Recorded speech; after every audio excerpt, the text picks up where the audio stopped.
இன்றைக்கி எபிசோடில் ஃபஸ்ட்டு சீனில் ராதிகாவும் அவங்க அம்மாவும் உட்காந்துருப்பாங்க. அப்போ ராதிகாவோட அம்மா சொல்லிக்கிட்டு இருப்பாங்க, உனக்கு தெரியுமா மாப்பிள்ளை வந்து இந்த மாதிரி கோயிலுக்கு போயிருக்காரு, அவங்க குலதெய்வம் கோயிலுக்கு அப்படின்னு சொல்லுவாங்க. ராதிகா சொல்லுவாங்க, அது திருநெல்வேலியில இருக்குது அப்படின்னு சொல்லி பேசிக்கிட்டு இருப்பாங்க. அதுக்கு வந்து அவங்க அம்மா சொல்லுவாங்க, ஆமாம் இங்கே இருக்க மயுவை பார்க்க வர முடியலை, இவர் என்னென்னா அவங்க பொண்ணு டான்ஸ் இதுக்கெல்லாம் போகிறாரு, அதுக்கப்புறம் வந்து இவ்வளோ தூரம் இருக்கிற திருநெல்வேலிக்கெல்லாம் போகிறாரு, ஆனால் இங்கே மட்டும் வர முடியலை, மொத்தமாக அவர் மாறிட்டார் ராதிகா அப்படின்னு சொல்லி பேசிக்கிட்டு இருப்பாங்க. நீ உடனே ஃபோன் பண்ண அவருக்கு அப்படின்னு சொல்லுவாங்க. உடனே ராதிகா வந்து கால் பண்ணுவாங்க. பார்த்திங்கன்னா பேக்கர்ஸ் அண்ட் மூவர்ஸ்ன்னு கால் பண்ணி அவங்கள்ட்ட சொல்லுவாங்க, வீடு காலி பண்ணுறோம், நீங்கள் வந்து எல்லா பொருளையும் எடுத்துகிட்டு போயிருங்க அப்படின்னு சொல்லுவாங்க.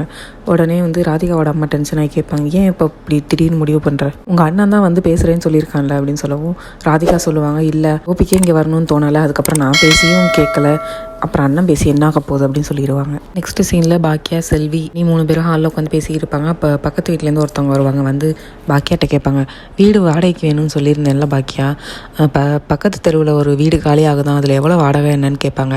அதுக்கு வந்து ஜெனி சொல்லுவாங்க, அவங்க காலனி பிரசிடென்ட் தான், ஆனால் எவ்வளோ வாடகை என்னெல்லாம் அதெல்லாம் அவங்களுக்கு தெரியாது அப்படின்னு சொல்லிட்டு இருப்பாங்க. உடனே வந்து பாக்கியா கேட்பாங்க, யார் வீடு காலி ஆகுது அப்படின்னு சொல்லி கேட்பாங்க.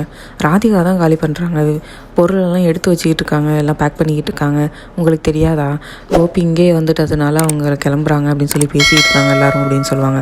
உடனே ராதிகாவுக்கு ஷாக் ஆயிரும். கால் பண்ணி பேசுவாங்க ராதிகாட்ட, ராதிகா நீங்கள் வீட்டை காலி பண்ணிக்கிட்டு இருக்கீங்களா, நான் உங்கள்கிட்ட கொஞ்சம் பேசணும் அப்படின்பாங்க.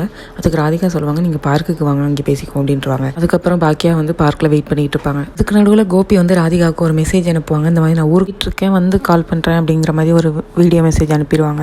அதை பார்த்துட்டு ராதிகா இன்னும் டென்ஷன் ஆயிடுவாங்க, நீ விருப்பத்தை தான் அனுப்பிட்டு இருக்காரு அப்படின்பாங்க. அதுக்கடுத்து ராதிகா பாக்கியாவை போய் பார்க்கில் பார்ப்பாங்க. இப்போது பாக்கியா வந்து ராதிகாட்ட கேட்பாங்க, நீங்கள் ஏன் வீட்டை காலி பண்ணணும்னு நினைக்கிறீங்க, இருங்க அவர் கண்டிப்பாக வந்துடுவார் அப்படின்பாங்க. அதுக்கு ராதிகா சொல்லுவாங்க, எனக்கு அந்த நம்பிக்கையே கிடையாது, ஏதாவது ஒரு பிரச்சனைனா உங்கள் வீட்டுக்கு வந்துடுவார், அதுக்கப்புறம் அவர் எப்படா வருவார்னு வாசல் கதவை திறந்து வச்சு பார்த்துக்கிட்டே இருந்து எனக்கு கஷ்டமாயிடுச்சு, அது எனக்கு சரியாக வராது, இதுக்கு மேலேயும் இப்படி தான் பண்ணுவாருன்னு புரிஞ்சு போச்சு, நான் கிளம்புறேன் அப்படின்பாங்க. பாக்கியா சொல்லுவாங்க, நான் என்னோட பழைய ஃப்ரெண்டாக தான் நான் அவங்கள பார்த்து பேசலான்னு வந்தேன், நீங்கள் எதுவும் தப்பாக நினச்சிக்காதீங்க அப்படின்பாங்க. ராதிகா சொல்லுவாங்க, என் கல்யாண வாழ்க்கையில் திரும்பவும் தோத்துட்டேன், எனக்கு 1000 பிரச்சனை இருக்குது, ஆனால் இப்போ இந்த கல்யாணத்தை பண்ணதுக்கு பிறகு இன்னும் ரொம்ப கஷ்டப்பட்டுக்கிட்டு இருக்கேன் அப்படின்னு சொல்லுவாங்க. கிளம்புறேன் பாக்கியா அப்படின்னு சொல்லிட்டு கிளம்பிடுவாங்க.